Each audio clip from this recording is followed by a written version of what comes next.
Good morning. How's it going? Let's get started here. Let me adjust myself a little bit. All right. Computer. Bring up the big screen. All right. How's everyone doing this morning? We're starting a little early because we got to end a little early today. I got a webinar to attend in a couple of hours, so we got to get this thing going. Oh, I forgot to go live. Let me go live real quick. This is the content. This is the content that everyone tunes in for.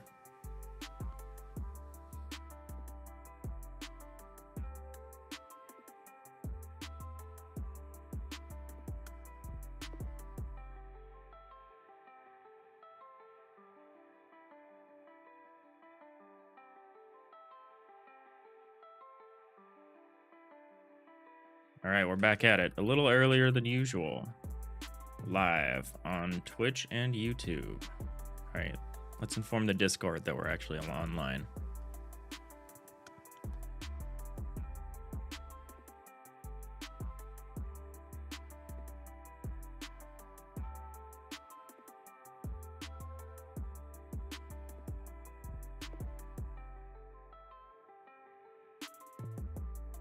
All right, so I kind of bashed my head against the wall for a while on this entity thing, but I think we figured it out.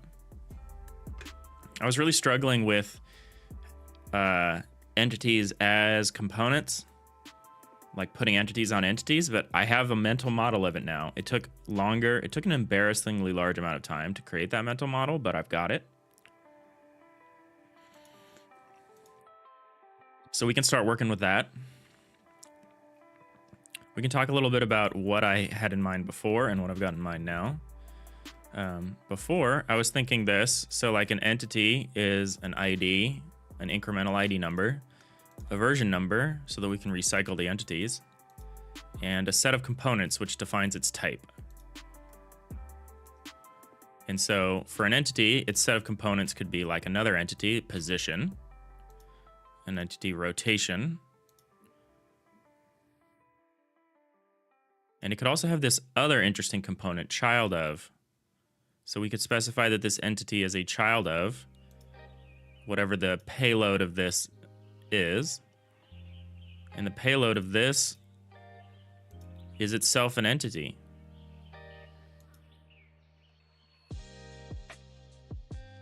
It's fascinating.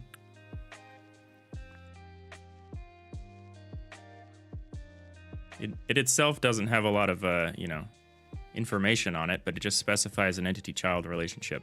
And this works because while this entity will be included in an archetype based on its own set of components, in this case, another position and rotation,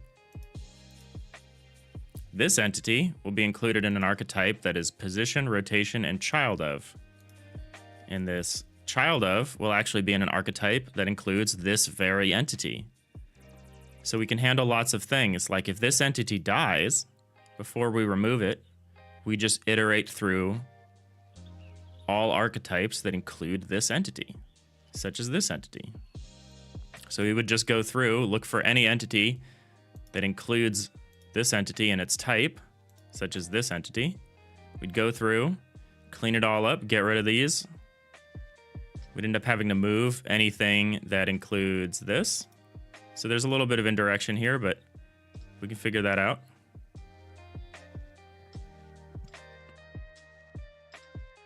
We'd have this entity ID, so we could ask, so if we say, this entity's dead, let's find all entities that include this entity and its type. Okay, so we iterate through, we find this entity, and we say, okay, let's find any entity that includes this entity in its type. We go through there, and we go through that. We eventually find this entity, and we get rid of this because this entity no longer lives. So that's really, really simple, and I think it's a little inefficient. It's not going to have the best performance right out the gate because of just how much jumping we're doing around, but I think it'll work pretty well as an initial implementation. And in fact, I don't actually think we need this version number field at this time, because if we're if we're able to clean up every entity like that, we don't really care if we just reuse the entity ID, because we will clean up all references to this entity before deleting it. So we can just reuse this entity ID, no problem, because there won't be any existing references to it once we've cleaned up the original version of it, which is pretty awesome. So we can actually do this. We can actually make this diagram.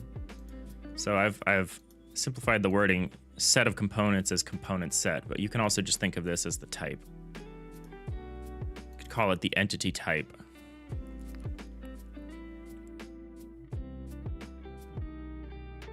So we'll probably say entity ID and component type when we actually code it up. But for our purposes, component set and component type are identical. It's going to be a list, which is fine, because we're not actually going to need to iterate this list. It's just going to be a reference to a list.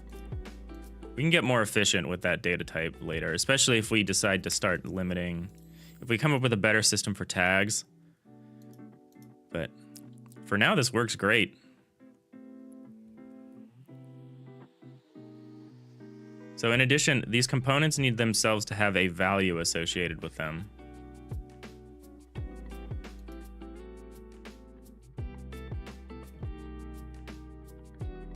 Because you need to be able to reference them, or you need to be able to get their payload, you know. But their payload, you know, could be the very entity that they are as their type. So, you know, we could use type as the payload for certain kinds of components, like parent of. We could even define this component to be relation, and the value could actually define the kind of relation. That's not ideal. It is ideal in terms of limiting the number of archetypes we have, but it's not ideal in terms of you can't just say, go through this ship and iterate through all of its children.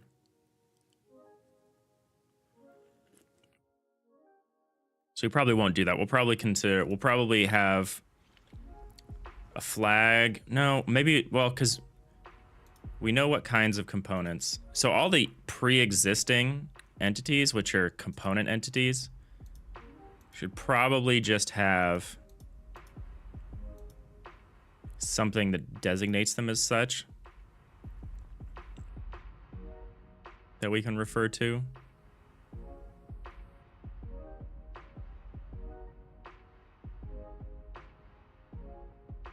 We could say, we could have a component entity that we just add to this that specifies that this is a component of something else. And that tells us how we want to process it to an extent. I don't think that's truly necessary, because we need to know what we want this for. We need to know, you know, what is a direction for? What is a position for? What is a parent of for? We'd already need to know that when we process that in the system. So tagging that on the entity doesn't make a ton of sense. We could totally do it, but it doesn't make a lot of sense, I think. I could be wrong. Let me know if I'm wrong. Let me know in the chat if you think I'm insane. But I've kind of been bashing my head against this idea of components are entities and are interchangeable with entities. It took me a while to mentally model that in my head and think through some of the consequences of that. And I'm pretty happy with this so far. So I think we're ready to start thinking about the next step of this, which is archetypes.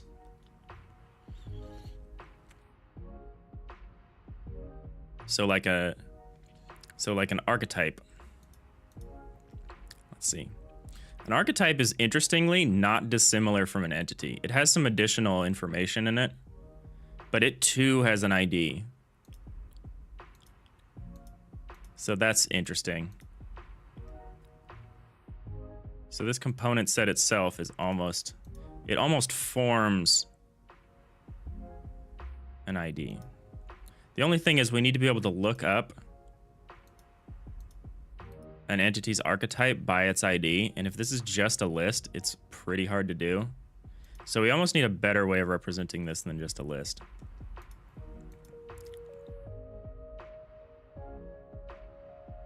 Unless we restrict the number of components that we have, that's going to be kind of tough.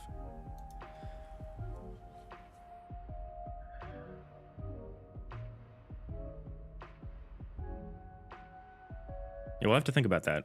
So how are we going to do that? How are we going to get to our archetype? So let's make our archetype card here. All right, it's going to be an archetype ID.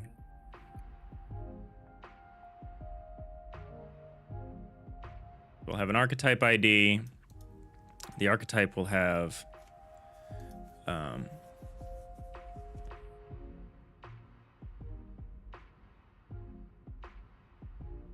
you know, a component almost needs to know about what archetypes it has. I believe that's an important thing.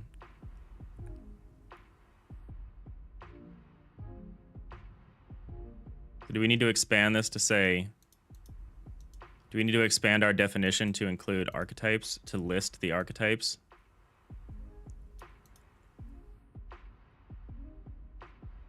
So we're going to recreate this again here. We're just going to keep going down and to the right so I don't mess this up.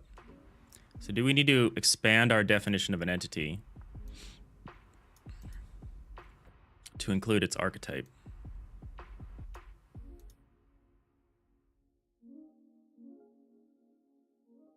Or can we just get that from a component set? The component set is very similar to the archetype, so maybe we just want to store our archetype ID.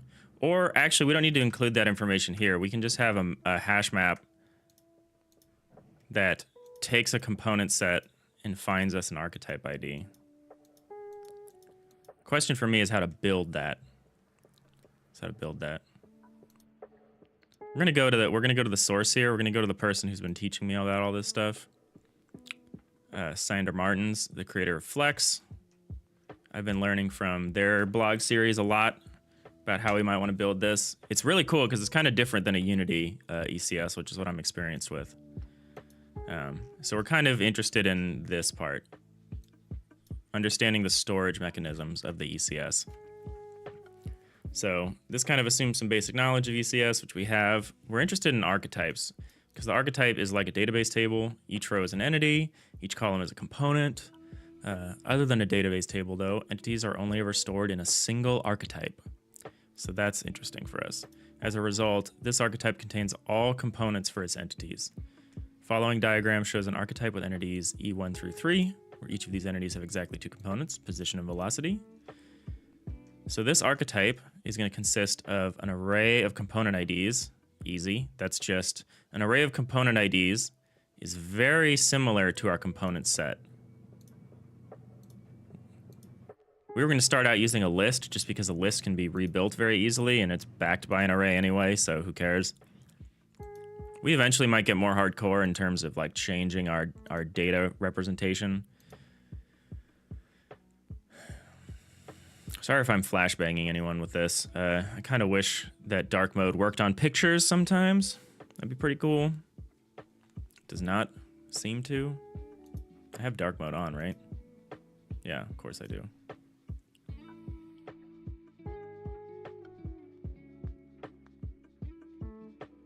The component ID is basically the same as our component set.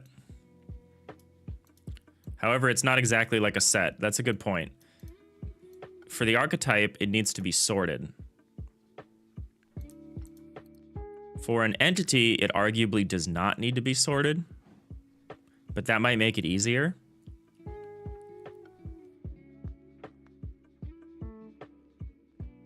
We've got a columns array. Stores an array per column. A column is just the actual list of components. So it's just an array of arrays. That's easy. Entity ID array, also easy. List of entities that correspond to these and the component columns. So that's kind of the core thing here. That's pretty easy. This is a structure of arrays. We could do an array of structs. I thought about an array of structs, but an array of structs really presumes that you will always be processing all of the elements of an entity anytime you grab it. It's basically presuming that if you want an entity, you are always going to want their position and velocity. And for this case, that's like trivially true. But for any more complicated case, an array of structs is really wasting memory space. because you end up pulling in components that you don't necessarily want to operate on.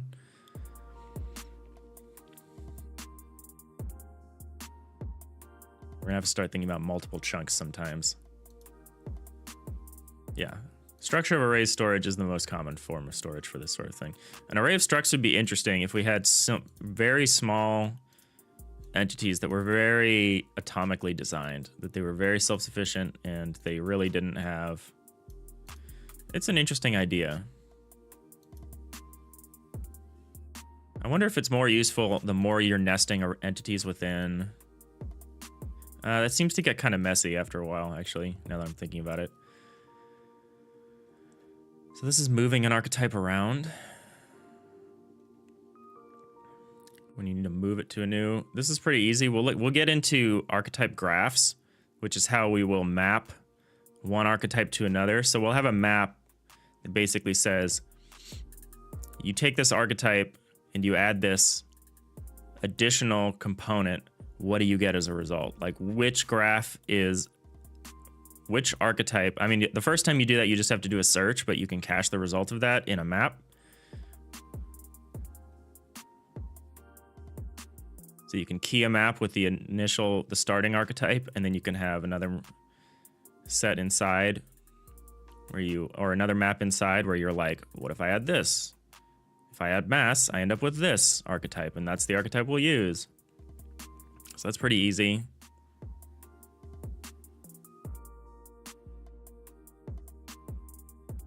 Moving, we gotta move and clean up some indexes anytime we move something. We gotta keep these archetypes densely packed here. So that's important. Hey, Ferlansky, how's it going? How's it hanging?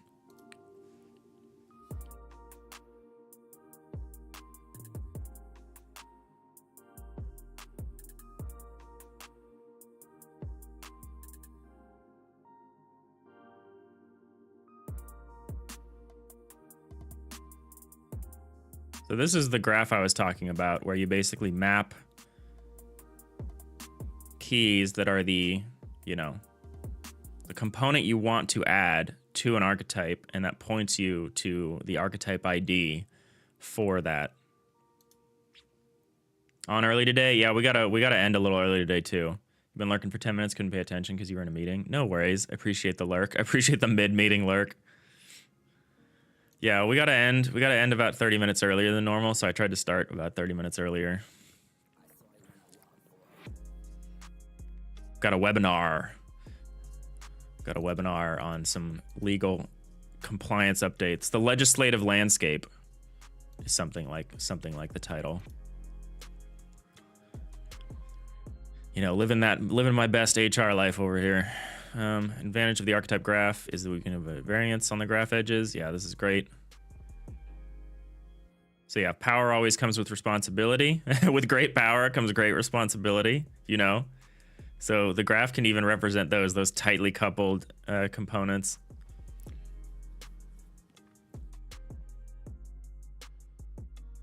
So that's pretty cool. It's pretty cool.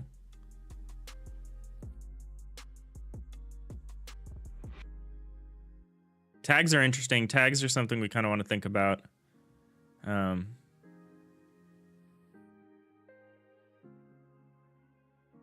Although our tags, some of our tags will probably be zero data, but like the child of relationship, that's not zero data because it actually points to an entity.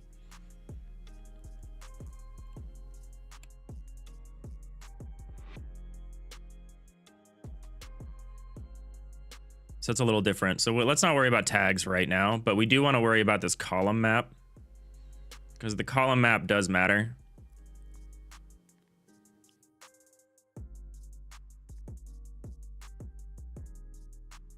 And similarly, this is the way he's implemented entity relationships. Can we raid the webinar? That would be pretty great. The way they've implemented entity relationships is really fascinating, and I'm not going to do it this way for now because I don't totally understand it. It involves very large arrays or very large IDs that do a lot of bit setting in the high bits, and I do not want to manage that at the moment. But it's a great way to include that information without a redirect, isn't it? because you can say eats apples.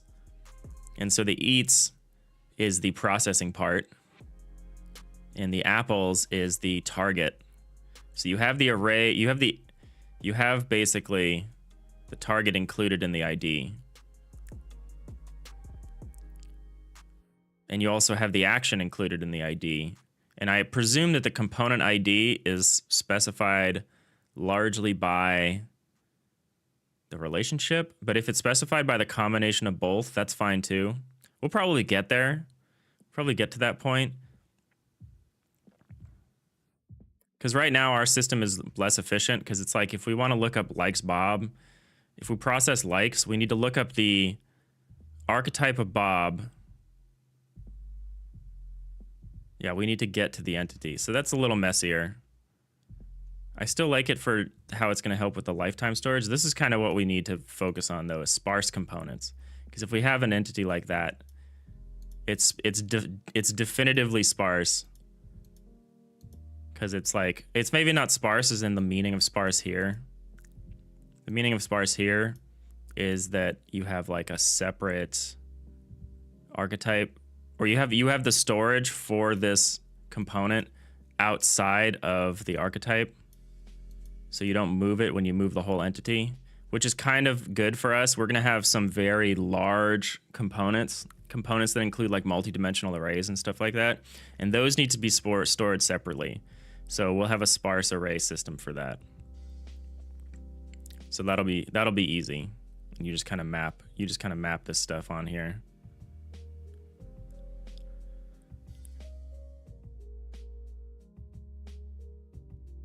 So this sparse array would be like all of the entities that include this component. And then so any archetype from which we're referring to it will map onto the sparse array. And that makes sense, but only if you are iterating over a fairly large number of things, like per sparse array lookup. Like if we need to look up the sparse array to look up this one vector, it doesn't make a lot of sense. But if we use it to look up this 15 by 15 by 5 multi-dimensional array, that's good. You watched a bit of episode 0 on YouTube today. You're curious how much game I started streaming with? Nothing. The walls had no substance. That's my favorite thing about like the early episodes, is that like these wall structures were basically just thin plywood sheets. Like there was no substance to anything. It was just like a single thin sheet, which I thought was hilarious. So like if you built a room, it had no three-dimensionality to it really. It was just like a bunch of cardboard cutouts. We started with very little. Started with very, very little. But we did some fun prototyping back in those early episodes. We did some stuff about pathfinding and entity control, or controlling crew members, like mouse click stuff and a little bit of shader stuff. We did some fun stuff back then, but that's funny that you checked it out. Oh, this won't work. This is invalid because what we need is to build that down here. Like this. That'll work. But yeah, we've come a long way, even just in terms of tooling. We really struggled with how to handle the visibility too. We tried some different things. We tried a room-based visibility. It was funny how it ended up being the best visibility system, was the simplest one. Just the system that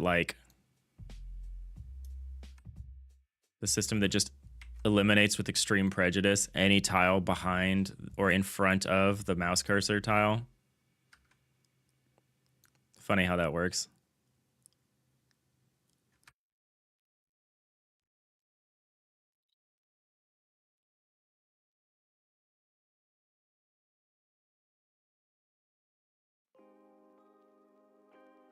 Double door.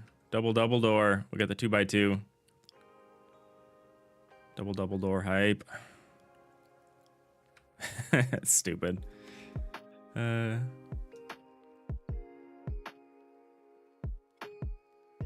double double door is not a quad door, Verlansky. Don't get ahead of yourselves. There will never be a quad door. There's never been a quad door, and there will never be a quad door. All right? The best I can do for you is a triple door. You're gonna have to live with the triple door.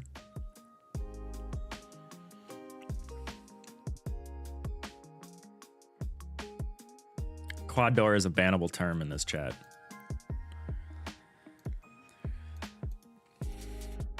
Not really though, but you know, I like to threaten.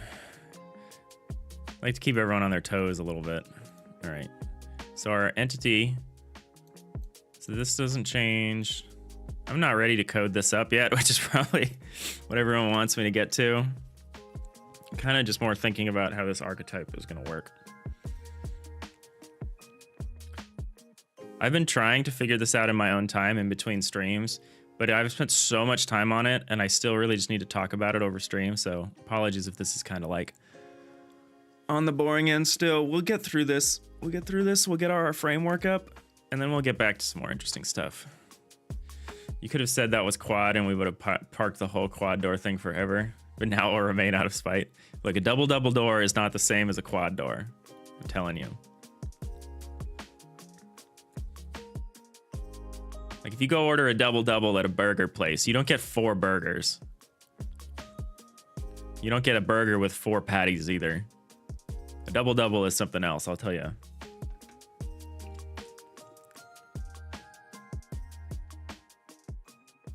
All right.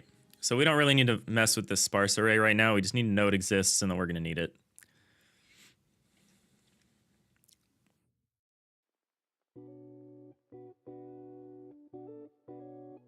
I'm interested in reserving the 0 index.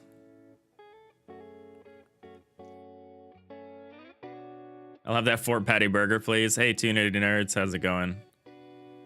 Here's an interesting way to do this too.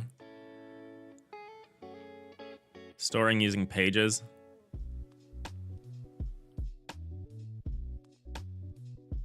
Probably need to do that eventually.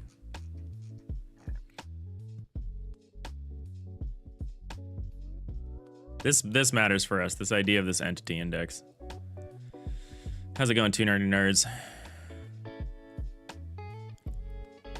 I think I've finally wrapped my head around this whole components or entities thing of mapping entity IDs to component types, which I'm calling component set here because it takes up less space, but I think I've finally managed this in my brain, how this is gonna work. Oh, I need to connect this though, or this graph doesn't make any sense.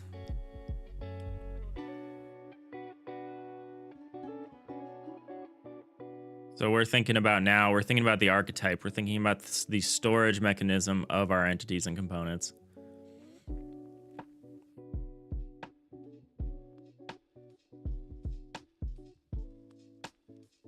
So we need to be able to do an entity index, which you map into using the entity's actual ID. There's gonna be a lot of maps. I'm telling you, there's gonna be a lot of maps on these things, which for good or ill. Oh my god, your little brain. Yeah, it's you're enjoying this stage. You're doing a similar thing for your game. Lots of complex relationship stuff to work out. Yeah, and honestly, this is not necessary. An ECS is not necessary for making my game, but it's a consistent framework. So instead of having, you know, weird individual solutions to every single problem I have, which in the end would be more efficient and probably faster and better in a lot of ways, I just want a model of things, a framework. And I like the data-oriented design. I like ECS as a thing. So in my mind, it'll be less mental overhead for me if all of this stuff just works one way. Even if that means more boilerplate and more code setup to get it to all work one way, just not having to juggle like, oh, the way crew members relate to their ships is this like complicated weird thing. This complicated word graph that doesn't have anything to do with anything else in the game. Like, to me, that's more difficult than just putting in the work and coming up with this sort of a thing.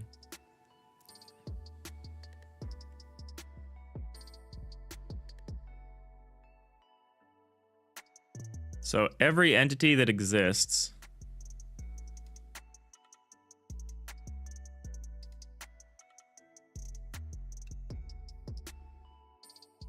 would have a sparse array if it has this component, which is interesting. Yeah, I need to work more on the sparse array things, but this is fine. The shuffling things around for an alive count. The takeaway for this is that there's an entity index, which is different than the entity ID, and it's the index into the archetype. If we have a sparse array, there's a bit of an indirection there to get to that point.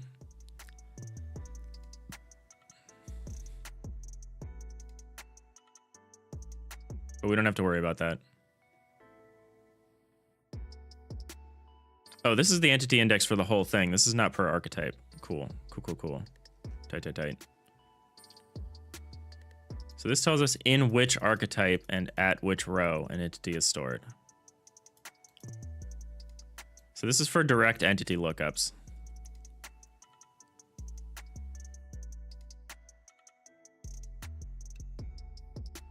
I don't think we need this version number, which is fascinating to me, because that's almost always included. So I'm sure we're going to eventually need to implement something like it. But at the moment, I think if we manage, I think it's to allow for more parallelization. So if you're staging changes behind like buffer periods, like phases of the frame, then you want a version number because something might change somewhere else during a frame on another thread, and you don't want that to invalidate all the stuff you're doing elsewhere. I don't know. We'll see about that. Okay, so yeah, entities themselves are sparse sets, which makes sense because their payload is stored elsewhere in all these archetypes. Okay, and so here the archetype ID, this is the vector. No, this is actually the archetype. So 1 is archetype 1. 2 is archetype 2, which is just position here. So E4 looks itself up in this sparse array, this mapping. So we just really need to keep a map. So we have our dense array of entities, which we sort so that we can have alive entities at the top and dead entities at the bottom. And then if you take your entity ID, you can look that up in a sparse, in a hash map, basically.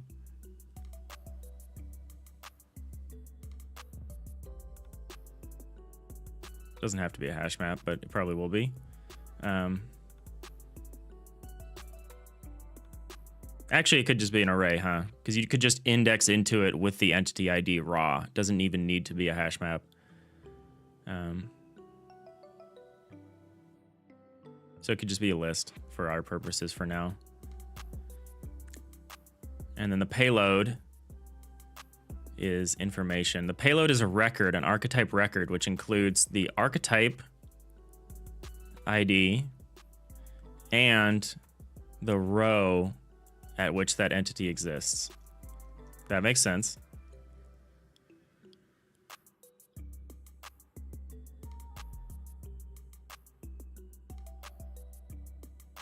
So these are our two fundamental data types that we're going to start with then, is the dense entity list and the sparse entity list.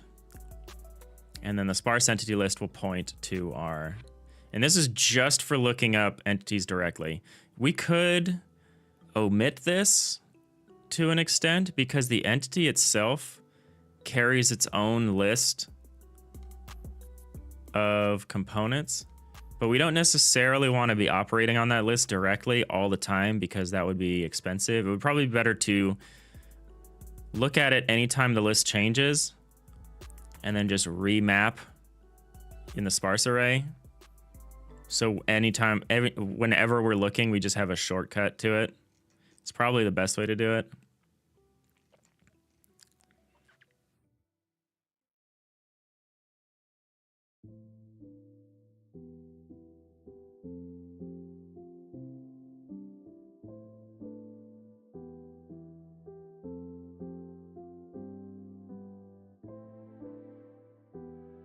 So this is interesting here. So it looks like this is actually being keyed in by the index of the dense array, which is weird.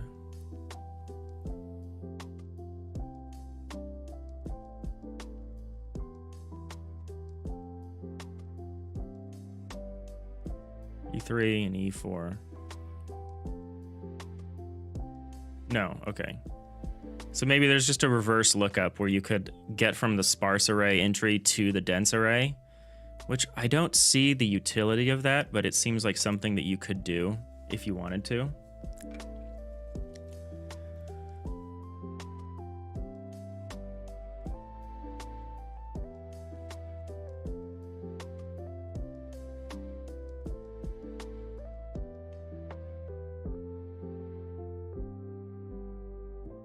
Yeah, recycling an entity is super easy. Deleting an entity, we would need to do a little more. We would need to, like I said, go through its archetype, find specific archetypes like child of, entity reference entity reference components. We could make that itself a component. We could make the fact that a thing is a reference. That's a tag though. So we need to figure out how we want to implement tags. I don't really want to do any partitioning right now. So the component index is something else we need. We need to start with the entity index and the component index, especially the component index. So the component map is the columns of the individual components we need. So the archetype record here. So the archetype map doesn't have an entry for this archetype for mass. So basically the component, each component has a map of all of the archetypes that include that component. And that's so you can say if a system wants all positions, you can just iterate through that list and grab all the archetypes that have positions and just look through their position columns.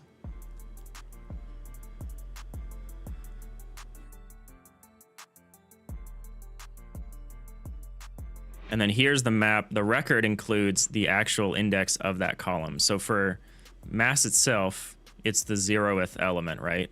But in the position velocity mass archetype, it's the third, aka 2.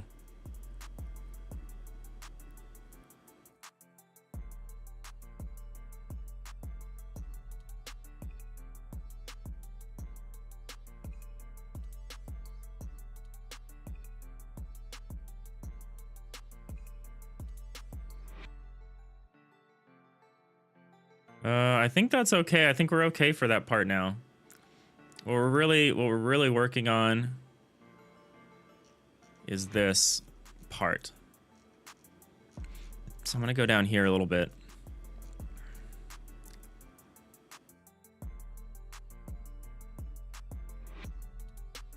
Do the archetype. So yeah, this is what we want to review, is this section, because this has some actual implementations of this stuff.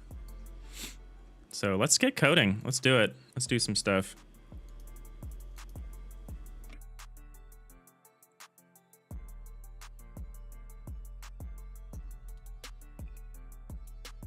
So our definition of an entity interface doesn't really need to change right now.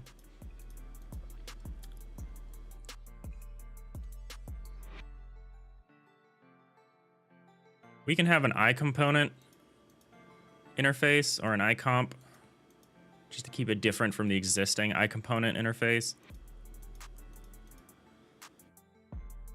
But an entity, actually we could just include it as part of the entity definition, because an entity, as we showed here, is an ID and a set of components. We still need to decide how we're going to map the set of components to like a value, an integer value. But we might actually do that with a literal map instead of anything else. The author here is able to do it by just hashing a vector. That's because C++ is a little more free form in what you can do with vectors. For us, we don't really have access to arbitrary length vectors, so we kind of need to use a list, especially if it's dynamic and changes. We'll probably come up with a better storage mechanism, but you can kind of go really far down the rabbit hole of entity components stuff. So we're going to just try to keep it simple at first.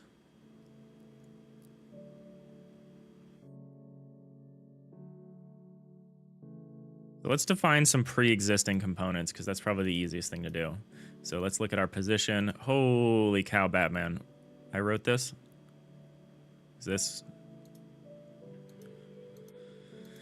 So this is I equatable with position. It also needs to be an I entity.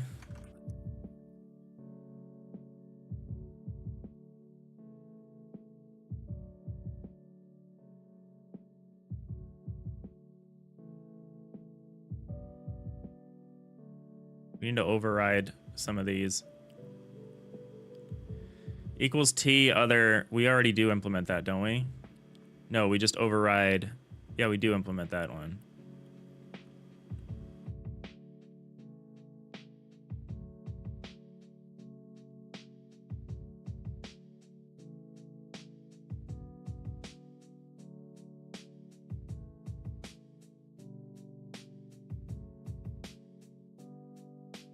Oh, it literally wants us to implement this version. T or T other is an I equatable to an entity. Is that not going to box it? Is this not sufficient? Oh, do I need to say entity other? No, this is identical. To say I entity other versus I equals T, T other, where T. Can I not have a nullable thing here? Enable nullable. Why do you need both of these? Would be my question. So an I entity is just an I equatable with an entity.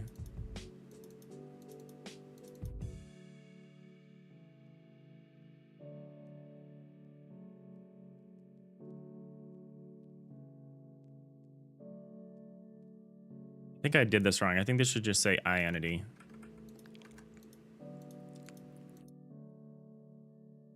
Because it just takes an I entity. I want to take something that's equatable with I entity. That's all we need. We just need to make sure our type, if a type is an I entity, it needs to be equatable with other I entities. That's like all it needs to implement.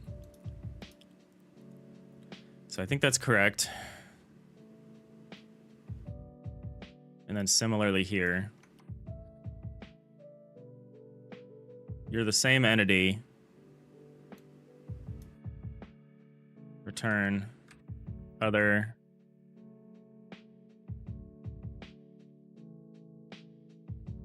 Return entity ID is equal to other dot entity ID.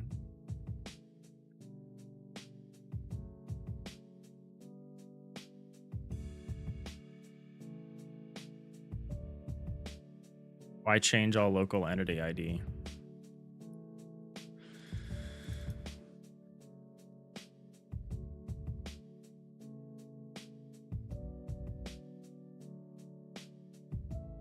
Oh, other dot equals.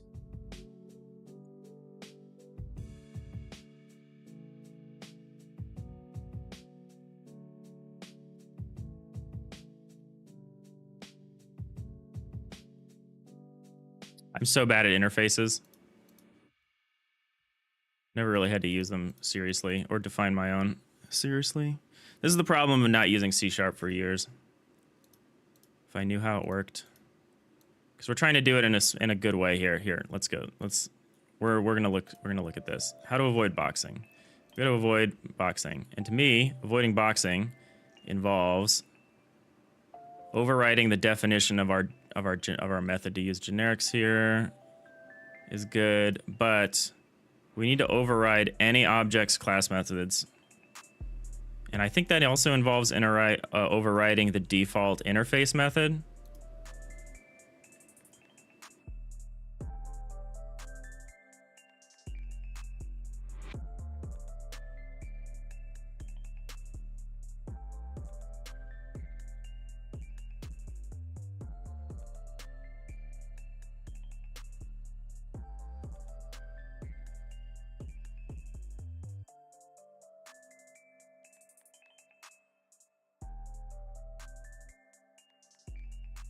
So I should specify the type that we want to operate on as well as its equatability. It's interesting the phrasing of this. Bar t, ref t, where t is an IFU and I equatable.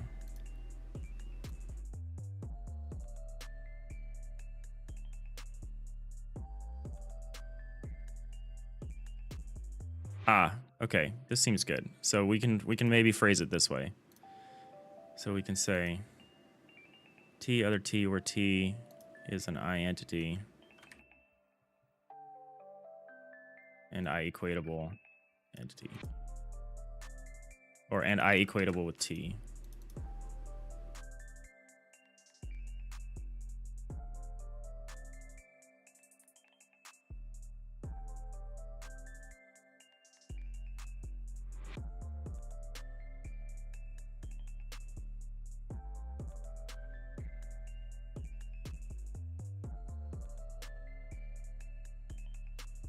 Is this the right form?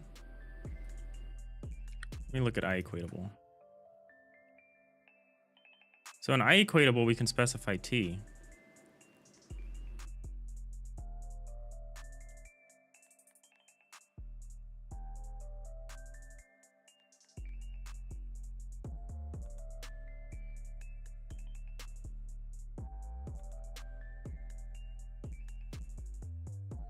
I think I'm getting a little carried away with the signature for that.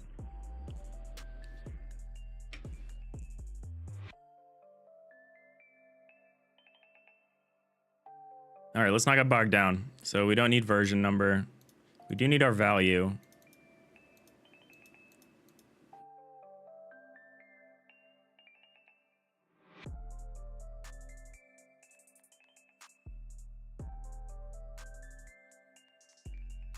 We need our entity ID, and we also need a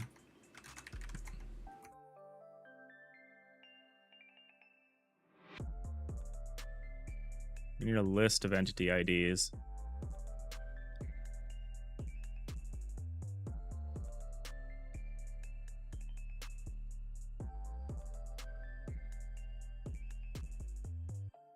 Our component types.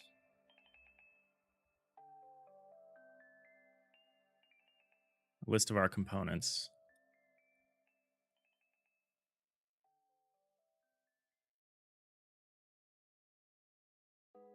Oh, we can't have a list of, we can have a list of I entities.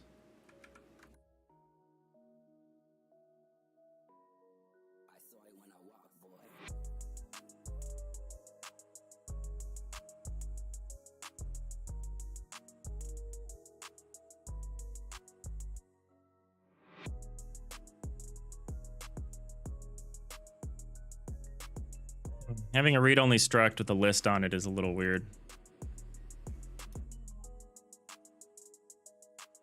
That seems wrong.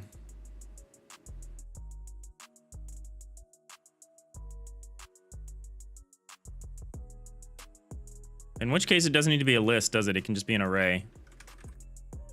So we'll have to remake it anytime.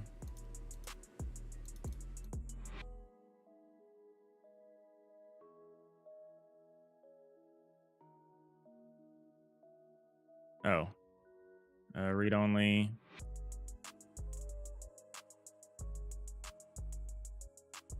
Keep using the Godot semantic or syntax for arrays. Is there any diff between struct and class in C#? Pretty much, yes. So, like a struct. Well, struct and classes are both passed by value, but a class is just a reference to another piece of data, whereas a struct is the data itself. So if you pass a struct into something, you're copying the value. Well, in either case, you're copying the value, but in this case, the struct itself carries its payload. It's not like a reference to some other place, which is honestly why we want to put ref in some of these, so that we aren't copying values in some cases. Like ref.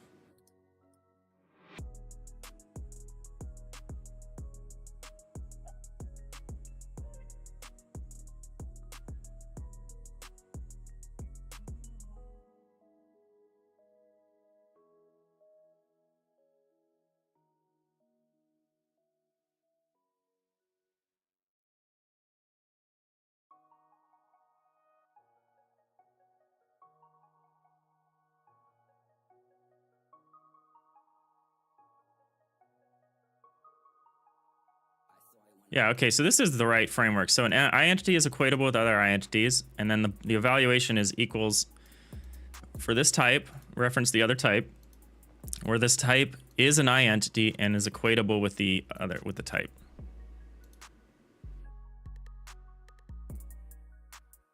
This is fine. I think this is fine.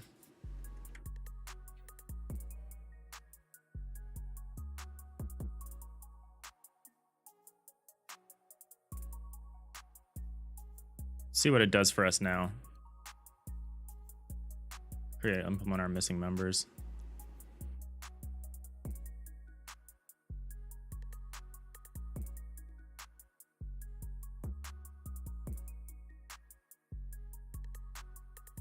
So this will return. So I don't want this. I don't want this equals iEntity other, right? I only want this one, this equals T. So why do you require that? Do you not require it, or do you? Generate equality members. No, cancel. Implement missing members. Yeah, so it's requiring this. So I need to understand interfaces a little better. Hey, Leandros. How's it going? This is the next thing I need to dig into, is why this is the way that it is.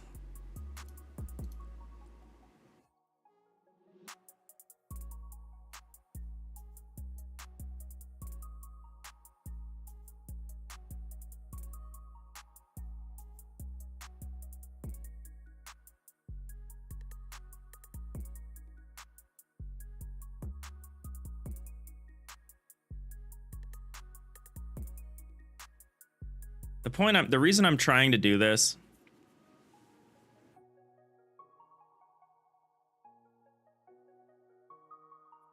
is just because I want my components to be able to compare themselves.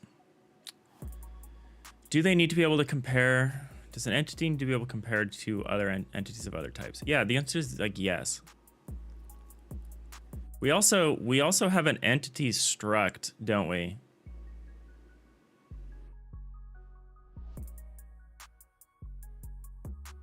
We need, okay, maybe here's the missing part. Maybe we need an entity struct, because we'll have entities that aren't themselves any other component. They'll just be an entity.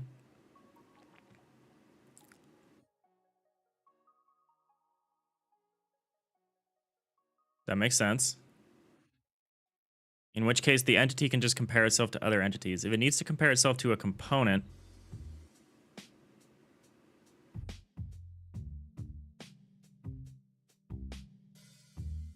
is that necessary?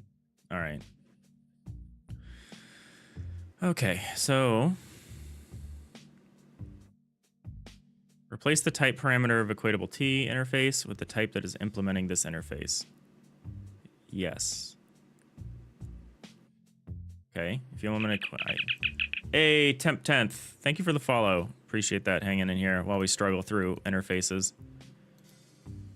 So we've replaced the iEquatable T with iEquatable entity. Maybe this implementation is questionable. Maybe we don't actually need this.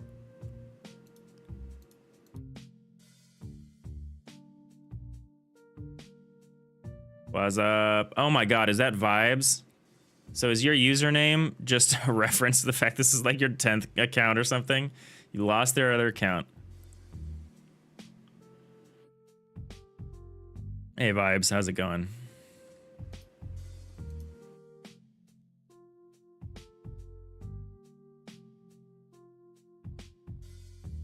So we will override, so if you implement iEquatable, you also override implementations of equals object and get hash code. That makes sense.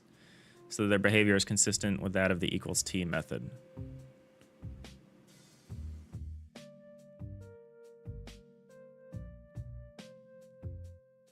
Oh, we should overload the op equality and op inequality operators.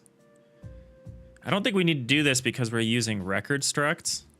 And I think record structs just give us these for free. Let's go look at a record struct. Yeah, a record struct overrides the equality and inequality operators. It generates a get hash code, which we want to override. All right, we're in ads. You're going good? You made progress in your new game? That's awesome to see. We get an equals object, so we want to override this.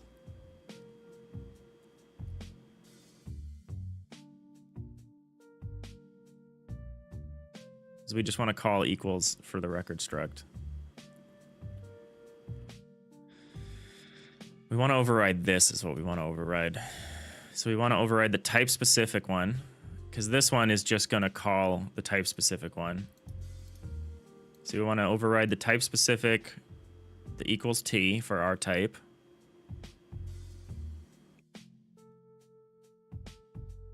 Made movement and jumping on the player. Nice, nice.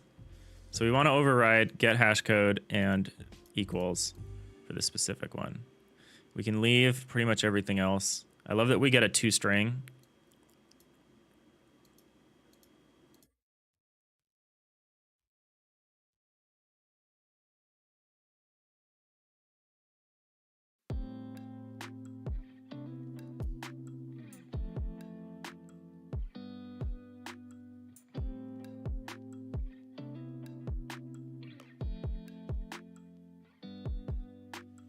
This print members function is interesting.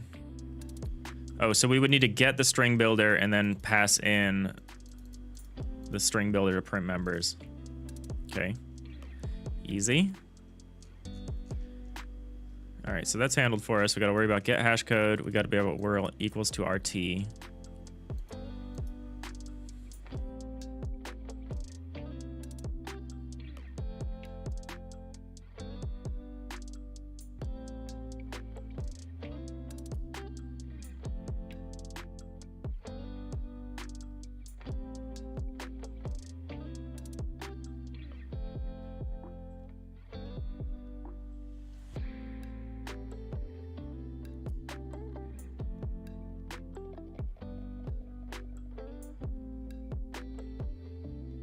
We don't need a entity struct by itself, because every one of our entities is a thing, is a different thing, like a ship, a crew, a position, a relationship. So approaching this via entity is maybe correct if I want them to be, comparable to each other. And all we need to do is compare their entity IDs, because everything else, because those are guaranteed to be unique.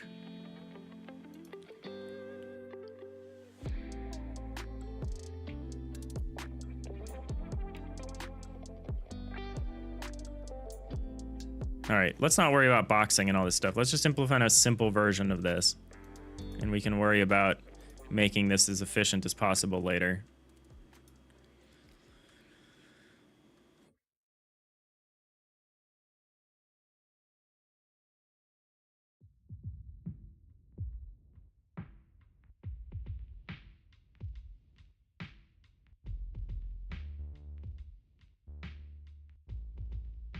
So we need to refer to, we need to return other is t, other is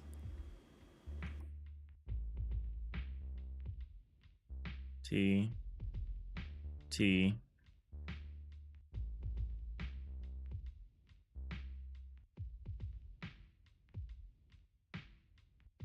we want I equatable with, so if it's an I entity and if it's I equatable with other I entities, that's what we want.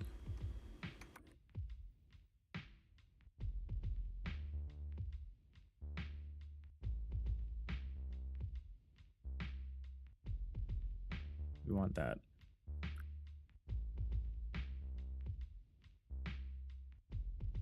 I mean, an I entity is itself by definition equatable with another I entity, so we can just remove this.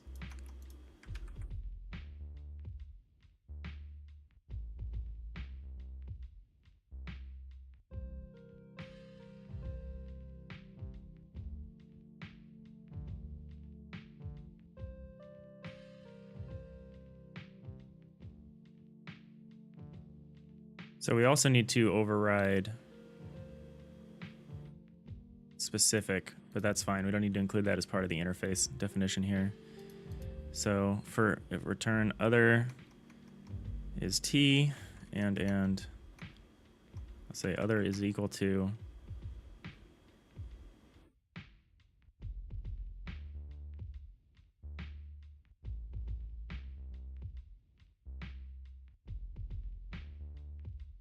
going to say if other is null,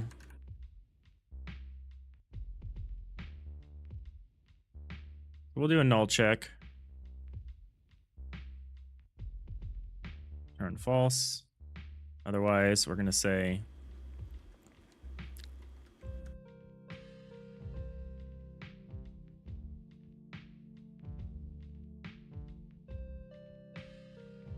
return entity ID is equal to other dot entity ID. Here's the thing. Why is this bothering us here?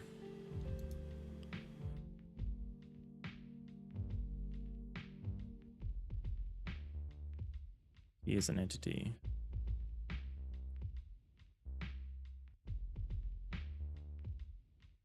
Do I need to also implement this? I think I understand. I think I understand why it's yelling at us now. I also need to implement this. Don't need to nullify that.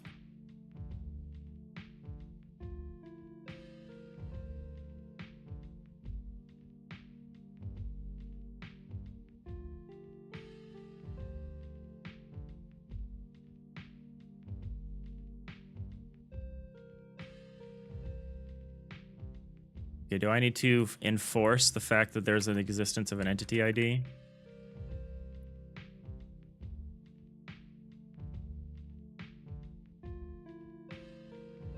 I don't think I can do that, right? No, I cannot. So how do I get this to accept this?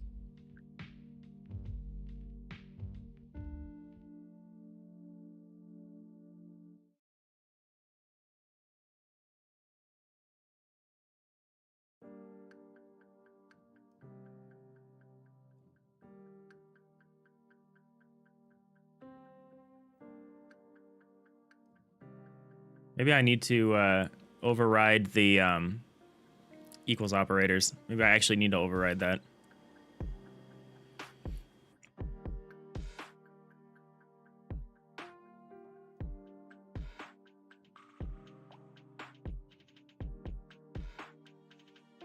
So here we go. So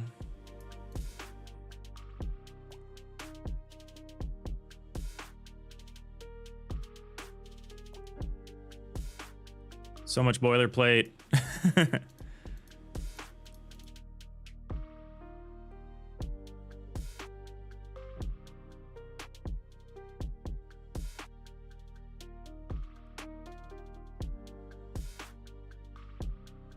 gonna be constantly boxing things to iEntities, huh? Oh, we don't need this to be an iEntity array. We just need this to be an array of entity IDs or of uintegers.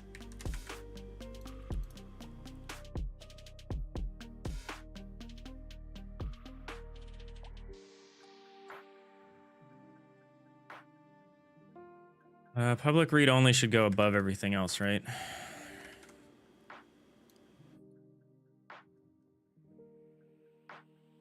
Public uinteger entity ID.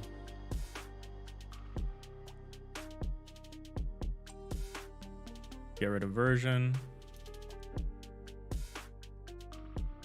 Man, this is gonna be so great when we have an ECS working, but not quite there yet, are we?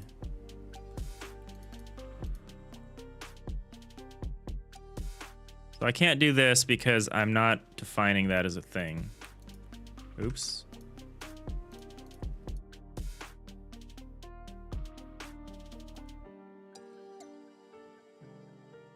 Is this something I need to define on iEntity ID? Is this something I need to override?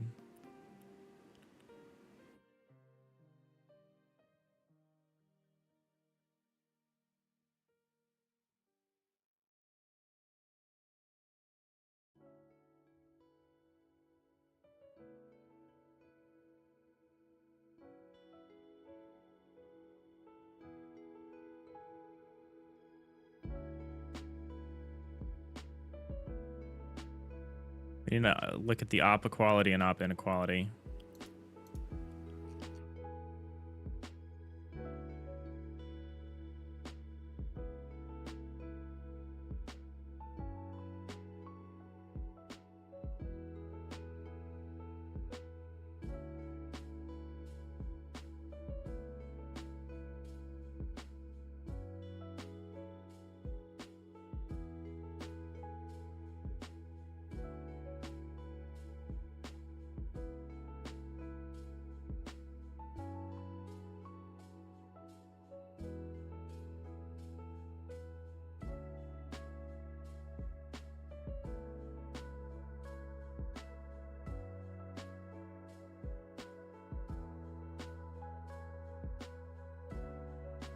Entity ID is just a uint. I don't need to override the thing there.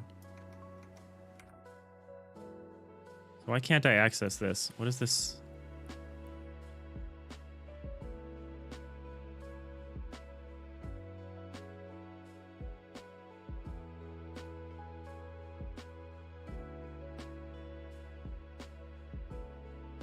I mean, I understand that it can't guarantee that this has this entity ID, which is definitely the source of the problem. I'm just not sure how to address that.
Yeah, having to do this, trying to do this through an interface is what's causing me some problems.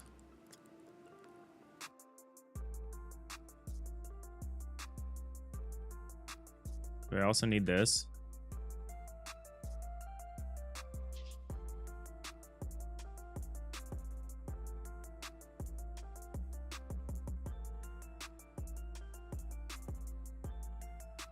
I feel like this top one should be sufficient, and I shouldn't also need this bottom one.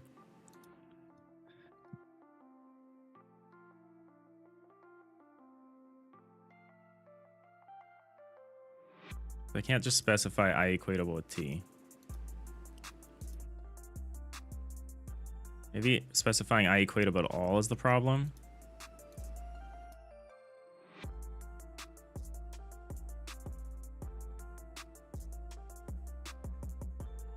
It's an entity. We're going to say it's I equatable with an entity.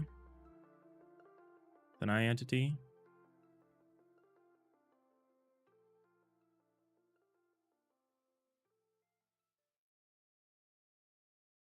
That seems to be identical, and it seems to continue to not like that I'm calling entity ID on another. It can't guarantee that entity ID exists on the other entity.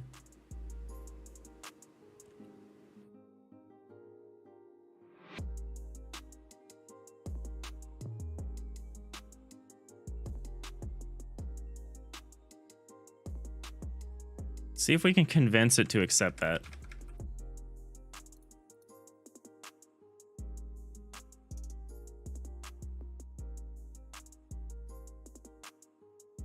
Why are you upset with this now?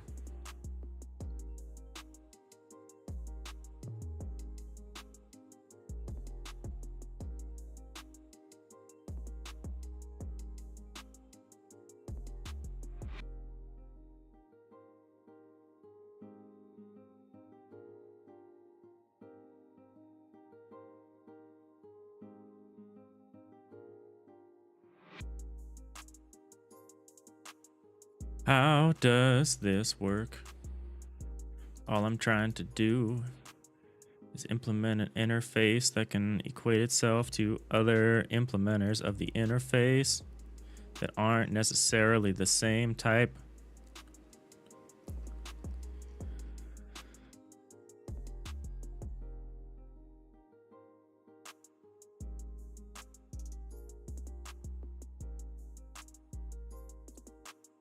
Value type overriding equals method indicates that it supports comparing two instances of the type for value equality. Consider implementing IEquatable T interface to support strongly typed tests for equality. This ensures that callers performing equality checks invoke the strongly typed system IEquatable T.equals method.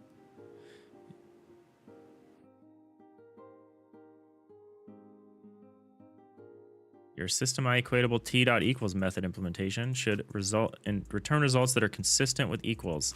So do I need to do these separately?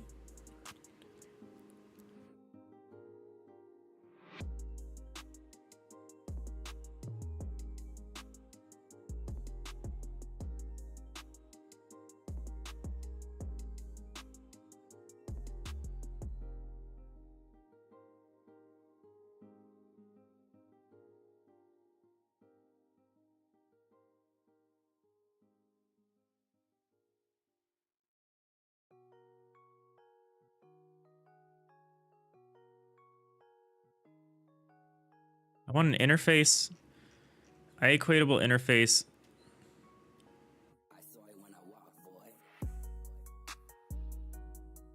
Interface, IEquatable.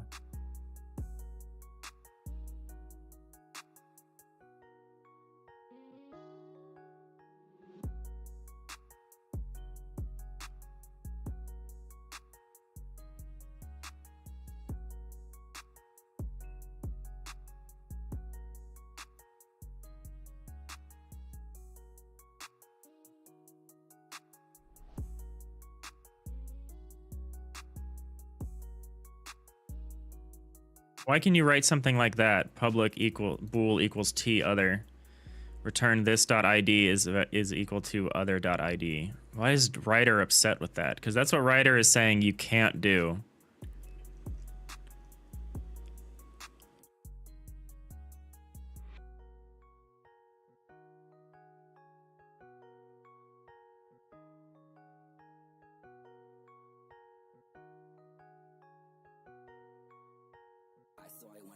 I am trying to avoid a cast to the interface itself, but I think that's unavoidable if I'm trying to compare different types that implement that. What even is this?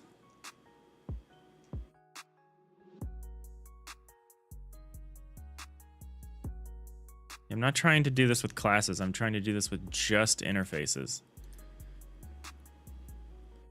What we stuck on, we want to have an entity, an I entity. We want to have an entity interface because we're dealing with structs, so we cannot use class inheritance here. Like all of our component structs need to implement a common interface, which we're calling I entity. An I entity needs to be equatable with itself. I entities need to be able to compare themselves to each other.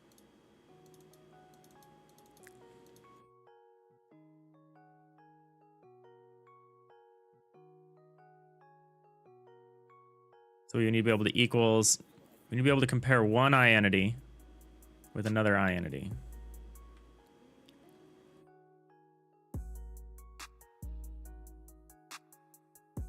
And we should be able to do that with one of these, like either public bool equals I entity other. The problem is though, this thing doesn't seem to think that I entity can have this.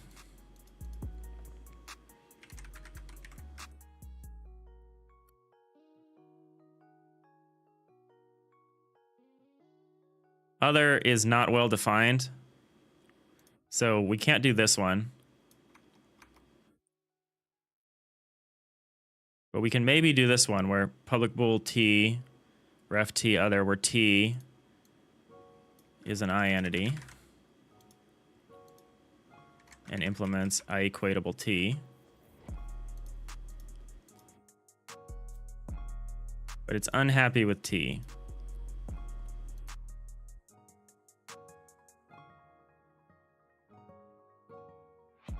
And now it's unhappy with other.entityID.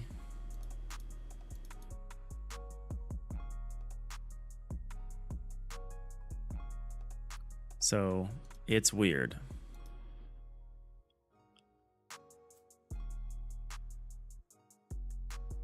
There's something I'm not understanding.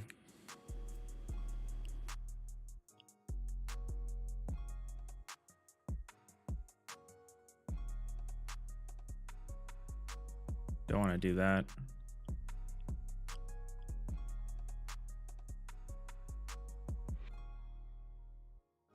Something I'm doing that seems to violate the standard way that you would do this.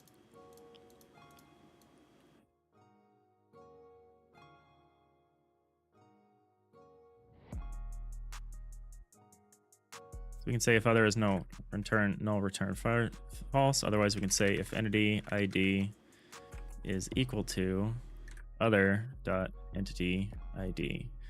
This is the part where we get stuck, because it's not letting us compare our entity ID to the other iEntity's entity ID. Probably because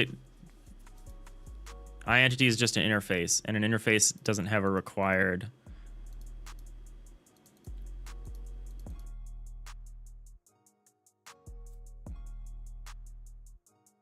It's very weird. It's very weird. I'm not sure how to implement this kind of nested dealio here.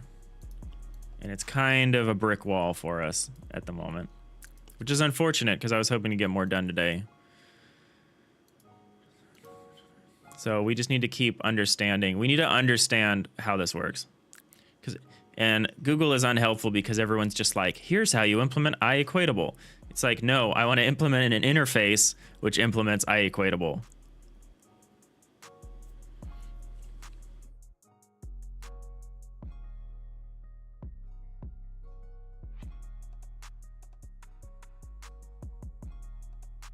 Interface that is iEquatable with itself.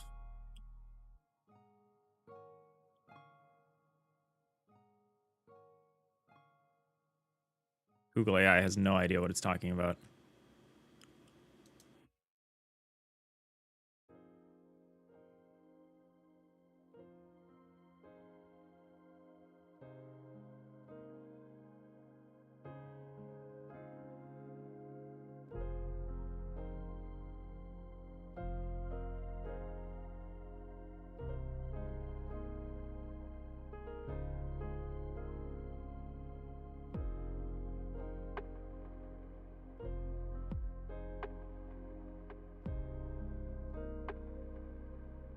Maybe I missed this bit, but why not classes?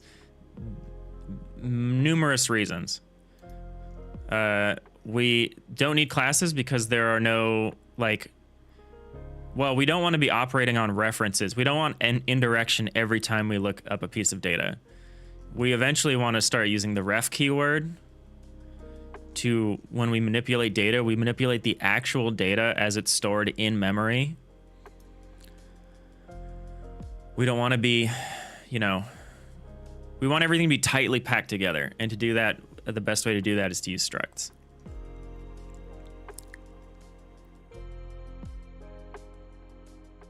This interface is implemented by types whose values can be equated.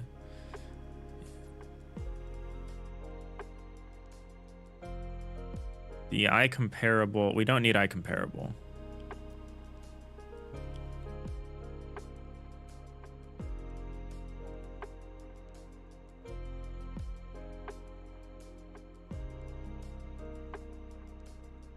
Maybe having this interface is a mistake.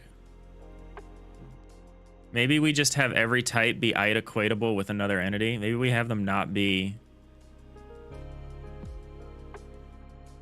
No, they have to be an iEntity and be equatable with an iEntity. If I want to be able to compare, maybe we just don't compare.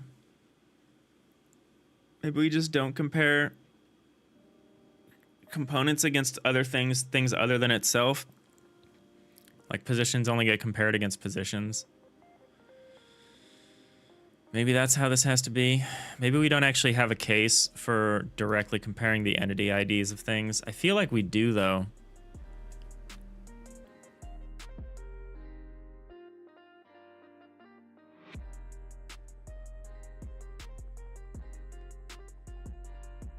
This should work. This equals t, where t is equatable with identity.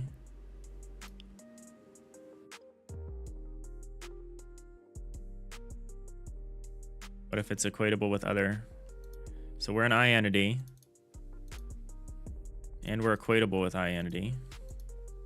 We do all of this stuff, and then the compiler is just like, I'm sorry, even though we're guaranteed, well, we're not guaranteed because identity doesn't make any demands.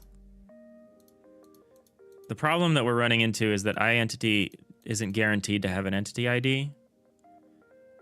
So maybe this doesn't work.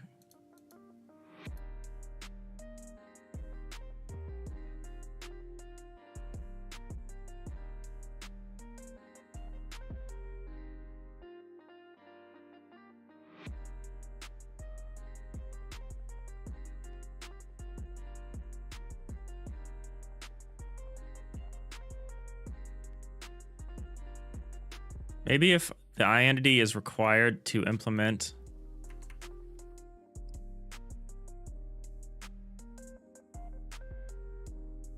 what if we do it this way?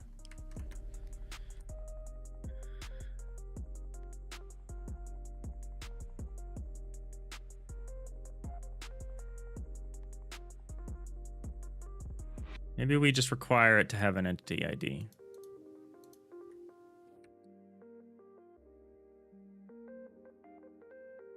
It's gonna be get only.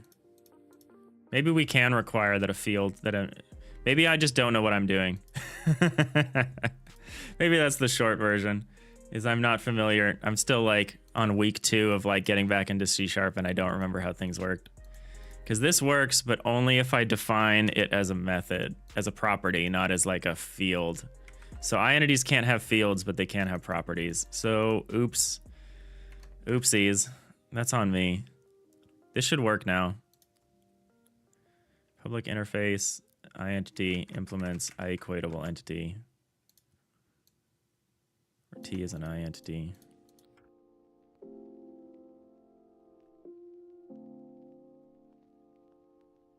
Should work now. Okay, it doesn't work up here. T is an identity.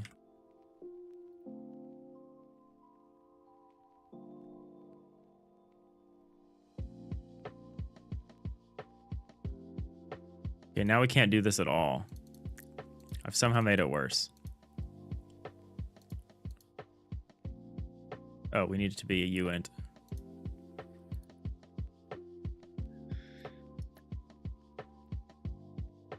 All right, I fixed it. I fixed it, everybody. Do we still need this? Can I just have this? Are you upset because I'm not implementing the identity? Even though that's not what's here.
All right, I think we got it. I think we got through it.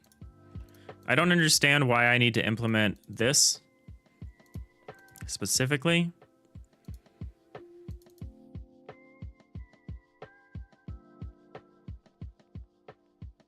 I feel like bool equals t, where t is an identity, covers this case. But for some reason, the compiler really wants me to implement this. Gets upset when I don't.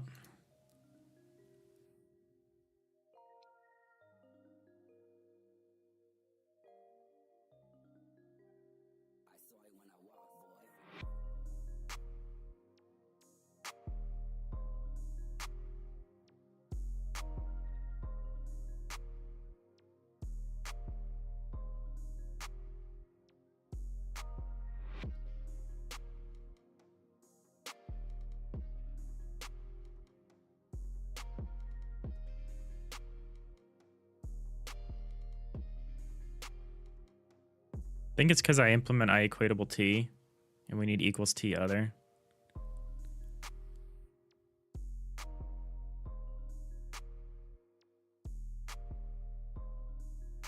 So that's a little weird, but I can live with this for now.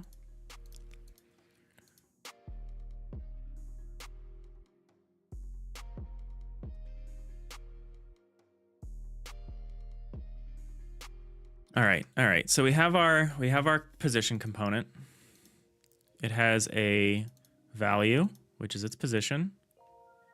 It's a read-only struct, so if we want to change anything about it, we just recreate it and pass it back in.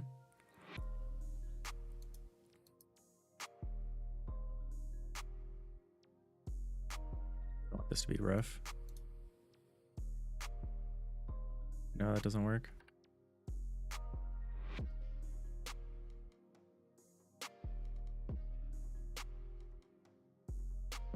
This is supposed to be a record struct.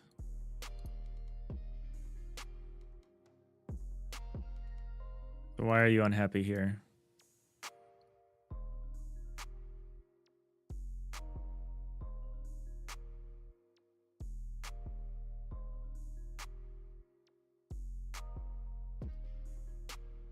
So we don't need to implement the object equals for a record struct. That is done for us. We just need to implement the t equals, and we just need to implement the position equals. I don't think we can have a ref here.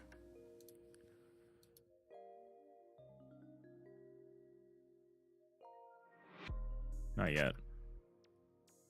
Not until we know more. I don't understand this. Why we're forced to implement this equals. I guess it's because we're forced to implement equals t.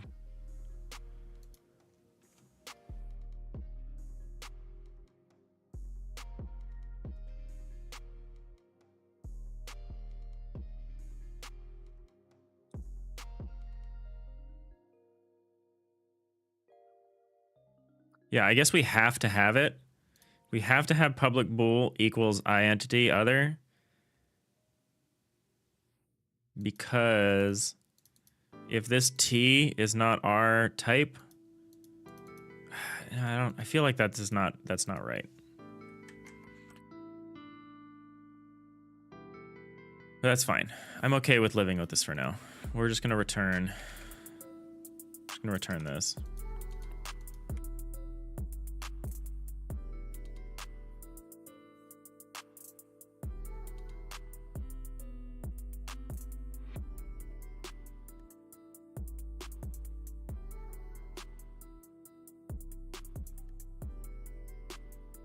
Check for null.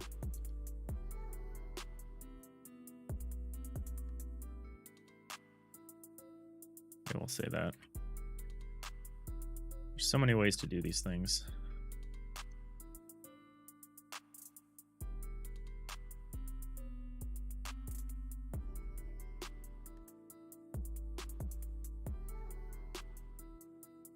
Curious. I'm still curious why we need this, but I'll research that in my own time.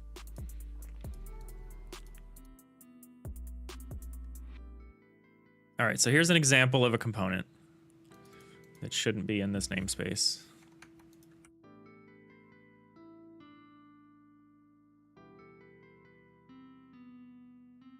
So that's our position. It has a list of its components. Does position actually need this? This is its component type, which is its archetype. Position itself does not need a list of components. It is a component, but I don't think it needs a list of its component types. Maybe it does. Let's think about this. So a ship as an entity needs a list of its component types because that determines what archetype it is placed in. But a position, it doesn't need a list of component types. It just needs its entity ID, I think. Because it itself is not being stored off in an archetype. So it is not a sparse, it is not stored separately. Whereas like this parent of component refers to something that is stored separately.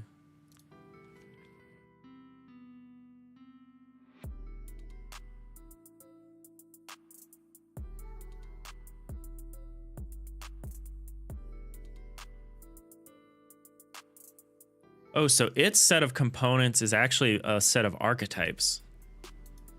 It would be a list of archetypes that contain this position.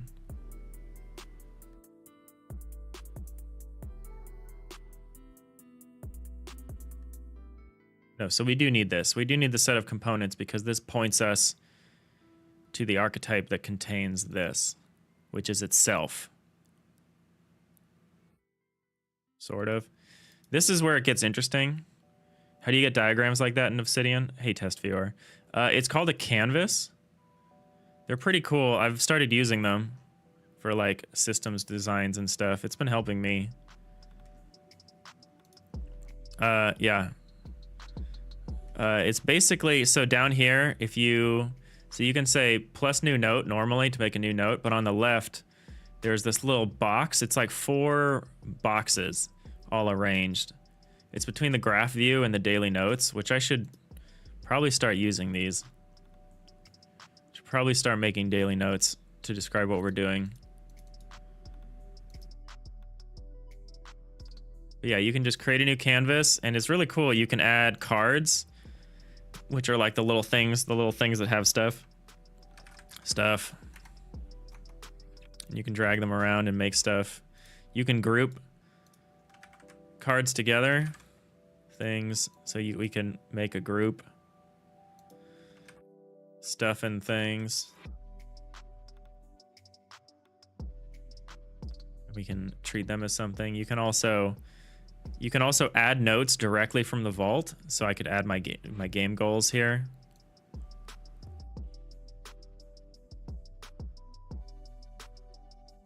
So you can have kind of spatial arrangements of your very own notes, which is pretty cool. You could also obviously tag things, not tag things, but add links to the cards. So the cards, instead of this, you could just have a card that says 2024 goals. Like, we could add that.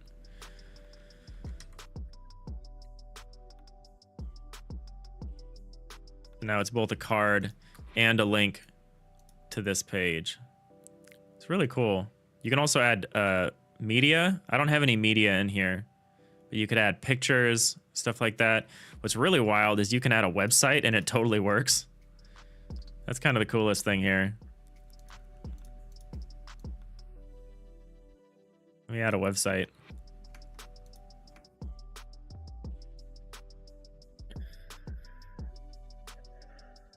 Let me add a website that actually does something.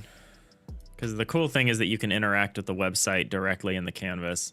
So let's put the Godot docs in here. Godot docs. Oh, how did I do that before? Oh, add web page like this.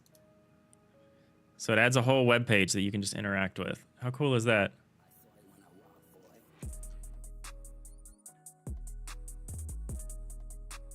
And it's just in your canvas.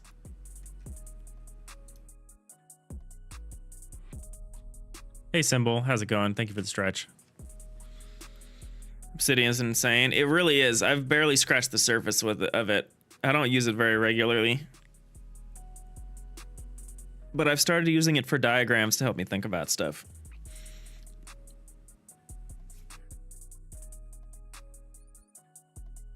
Like we've been using it for system diagrams, and we've been using it for this entity diagram that I've been fiddling with.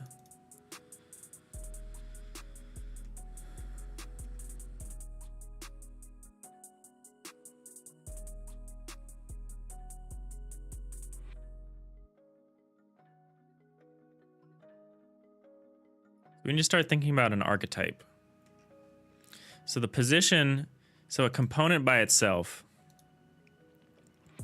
is an entity. But the positions component, this entity, it's a single one. It's like, it's not an entity per instance. So like this position's entity ID is the same as this position's entity ID.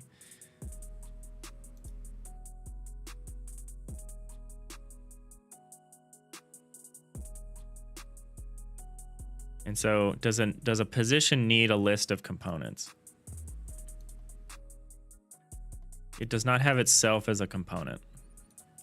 I guess there's no real harm in having an empty list here for the sake of similarity, but we may be able to remove it at some point. I feel like there's a Tyler. Sorry, you just joined and you missed the name. Is this Excalidraw? No worries. This is Obsidian. Obsidian's pretty cool. I'm enjoying these like infinite canvases. They're not infinite. Well, they are infinite, but you can only zoom out so far. It's pretty cool. Like this. If I had more complicated arrangements, I would use this view, but I actually want to see what's in these things. But I've been enjoying it for system diagramming stuff. But how's it going? Welcome in. We're working on kind of an FTL-like. It's a like pseudo isometric. It's a dimetric spaceship game where you're building and commanding these spaceships. You may or may not be building the spaceships. I'm building the spaceships. And that's kind of what we have so far, is a tool for building the spaceships. So we can drag out, like, here's a top deck. Let's make this a little more interesting.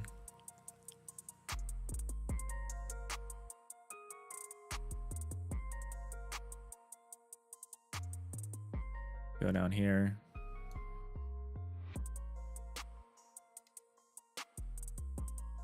Erase this.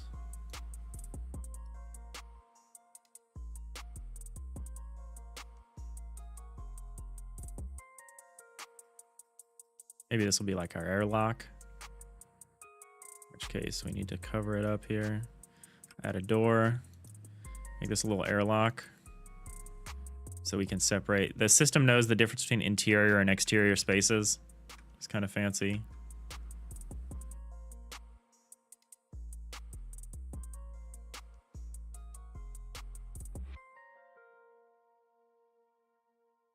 Iliad hasn't decided if we can be trusted to build your own ships. Truly not. Truly not. I mean, it's a single player game, so at a certain point, if someone wants to build crazy, overpowered, or degenerate ships, that's fine. So honestly, I at least want this tool to be available to mods. So like, when I say you're not allowed to build a ship, I mean like, I don't know if I'm gonna have shipbuilding during the course of a run. Like, I think once you have your ship, like, maybe you can, like, redecorate it or, like, upgrade systems or stuff, or maybe move things around a little bit. But I don't know if you should be able to completely rebuild your ship once a game has started. I'm not convinced of that.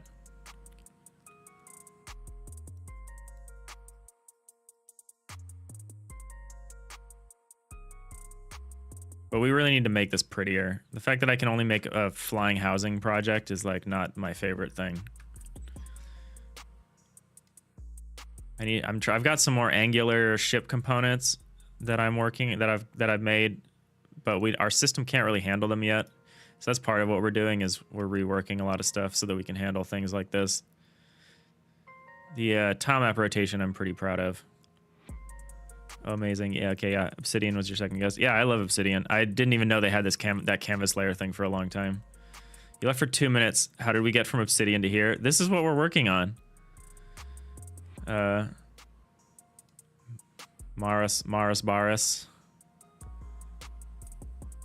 Marabara. Welcome to the chat. Appreciate you hanging out. I just try to show off what we actually have because the stuff that I'm working on right now is really boring and involves no visual behavior. But this is what we're working towards, rebuilding this tool set in C#. Because we're trying to split our game data from our rendering data, and we're going to be doing our game data stuff in C#. So that's kind of the direction we're headed.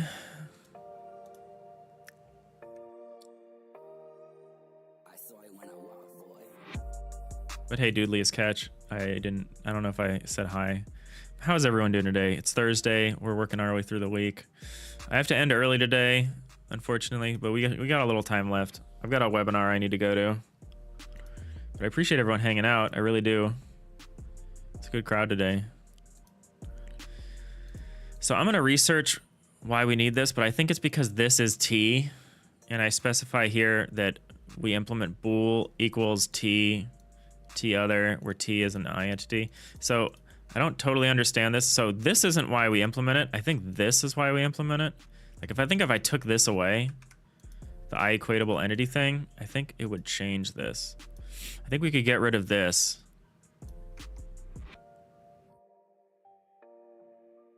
Okay, so I can get rid of that safely now, but what if I say this? I equatable I entity. Does it go back to needing that? It does.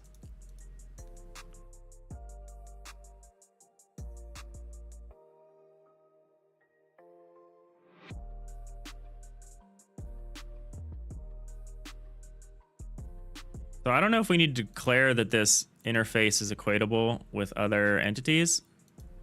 Where T is an I entity. Is this sufficient? Where we force this implementation of equals T? I feel like nothing uses this. Whereas if we change this to say I entity, I equatable entity, I think we need to know that. I don't think it's enough to just implement equals. I think we need to declare that we're equatable with entities, with I entities. In which case, we have to add this thing back.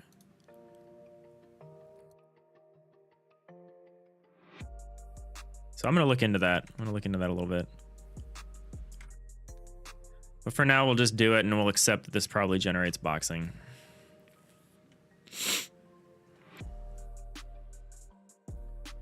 You're good. You're just working on your own animation for UE5. You lost progress to a mini power outage. That sucks. Sorry about that. I'm always tempted to get a one of those little battery backups, but my power is too reliable here, so I haven't had to worry about that. Symbol. So somehow you managed to lose the Obsidian notes that you had. Oh no, there's a vault. There's a vault somewhere. Where that Obsidian vault is, who knows? I put my Obsidian vaults in Google Drive. So all of my Obsidian files are just in Google Drive, so I can't lose it. Okay, you did put a UPS for your PC now. That's good. That's good.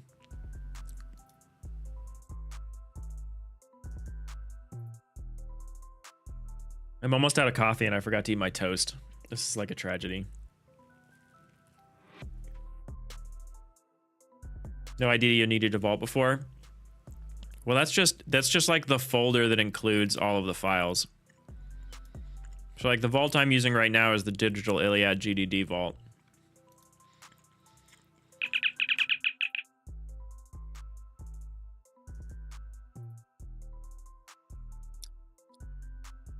Marabara, thank you for the follow. Thank you for hopping over to Twitch and dropping the follow from the YouTube. It's wild to me how many people find me on YouTube and then hop over to the Twitch. It's very cool. Thank you, YouTube. Thank you, algorithm. Algae. All right, so this is the idea of a component. I'm still not sold on if we need necessarily need an array of components for every component.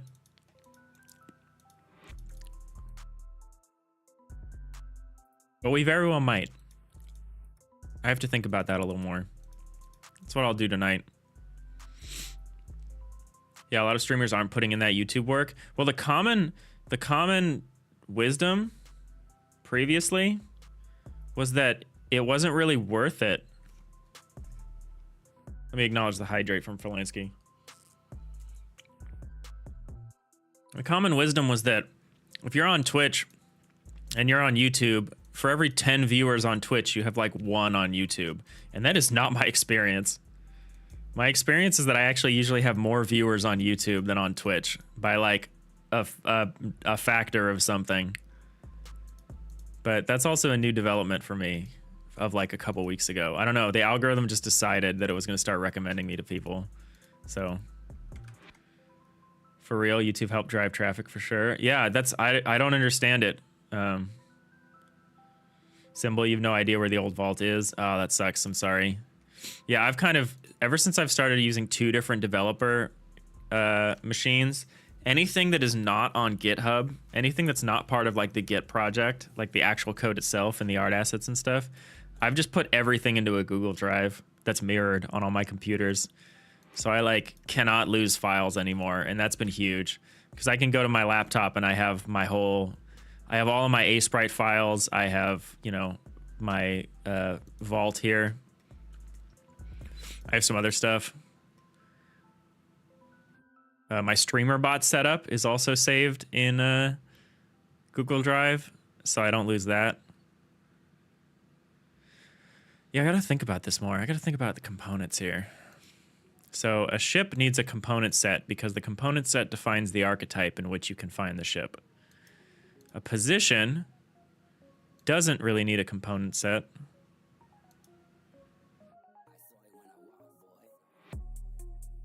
Because the ID determines what archetype it's in.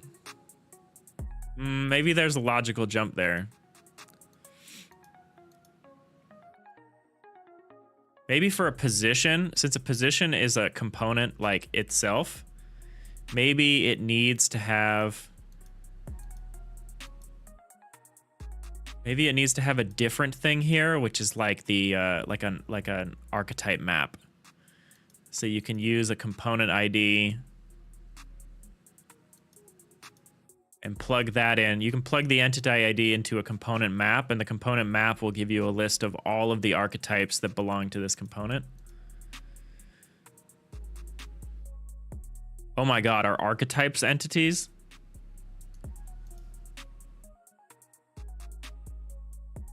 Hold on a second. Hold the phone.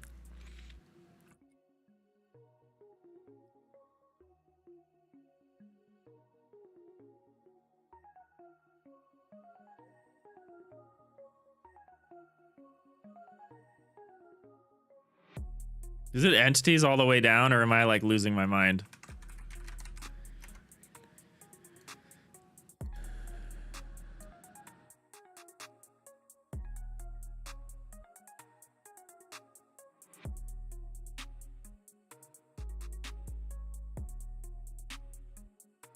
Is this entity ID, so this direction has a set of archetypes. Just Noel followed me. Thank you, Just Noel. I appreciate that. You can follow me into the gates of hell here as we delve deeper into the madness that is RUCS. Forlansky, you wonder if YouTube is worse for categorizing? So while Twitch's dev category is fairly sparsely viewed, YouTube doesn't know what's going on and just sees a frequent streamer and promotes it. No, I think it is, because I say that I'm streaming like an FTL-like game. Hardly anyone that comes in seems to know about FTL. But everyone that comes in seems to be interested in game dev.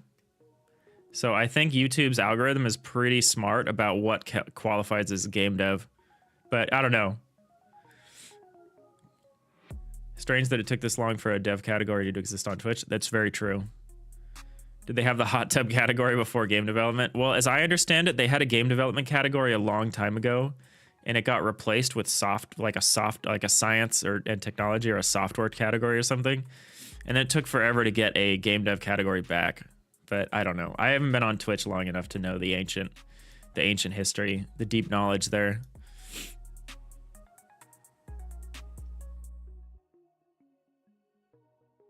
Because an archetype itself has a list of components. This is wild to me. If this is true, this is wild. Let's try this. So let's say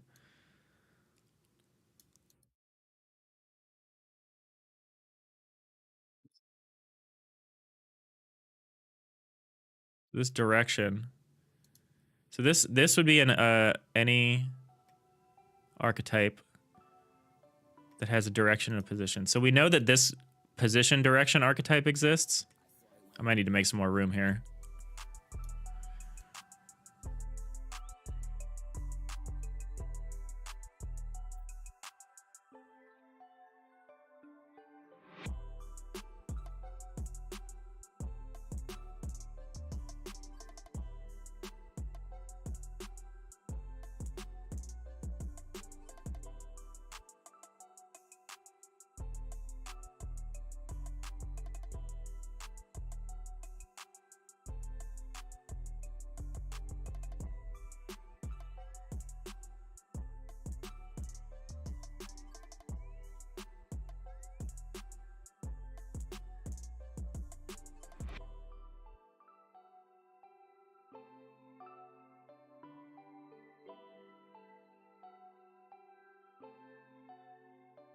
Oh, I'm gonna need to go in a few minutes, but this is too fascinating. I'm gonna keep thinking about this.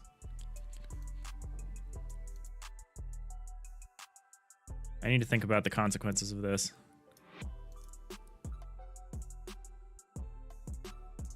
This part doesn't make a ton of sense to me. So direction has a set of components, and the set of components of the direction are all of the archetypes that refer to the components. So there's an archetype here. Oh, I see. I did this a little wrong. So there's an archetype here that is just a direction. There's another archetype. This is feeling a little circular, but it also might be correct.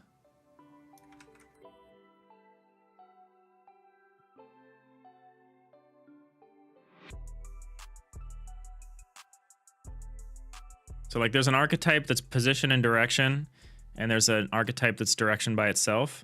And this direction component has both of those. Oh my God, I think it might be true. I have to think about this a little more, but I think this might be true.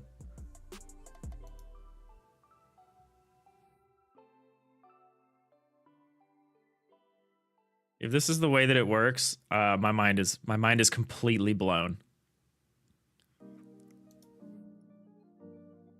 If components, entities, and archetypes are all entities, I cannot even.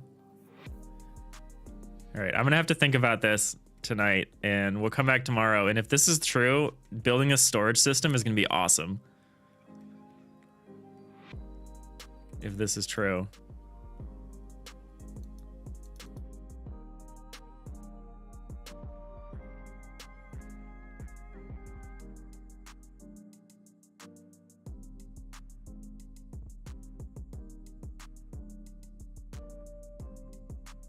Wow. Okay. All right. Well, that's all the time I have for today. We'll be back tomorrow doing this exciting stuff here. I really appreciate everyone for stopping by. It was a really good crowd today. Lots of people in the house. Yeah, we'll be back same time, same place. I don't have enough time to raid. Otherwise, I totally would. I have literally a minute to get to this meeting. But yeah, thank you. Do this catch for Lansky. Yeah, I appreciate everyone hanging out today, especially everyone who came in new to the YouTube.